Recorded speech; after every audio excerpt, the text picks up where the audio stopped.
وحنرسم خريطة الطريق كيف نستطيع أن نصل مع بعض إلى الأرقام التي سطرت من طرف السلطات العليا للبلاد.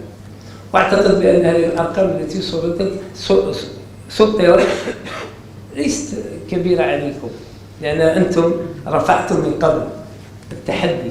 عندما السيد الرئيس رفع السقف إلى 5 ملايين دولار، كثير من الناس مع الأسف الشديد كانت تشكك في الرقم، يعني قالوا لم توصلوش، لكن بفضلكم، بفضل الرجال مثلكم، وبفضل مجهوداتكم وصلنا إلى 5 ملايين.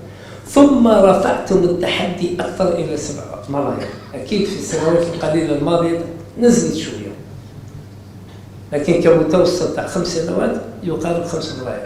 الآن التحدي اللي يوقع علينا على اللقاء اللي درناه وجمعناكم الاثنين بالنسبة للخدمات وبالنسبة للسلع باش نسطروا مع بعض ما هي الإجراءات الكفيلة، ما هي الإجراءات اللازمة التي ترونها أنتم، لأن أنتم أصحاب الميدان، باش لازم نقوم بها باش نحقق الأهداف التي سطرت من طرف السلطات العليا للبلاد.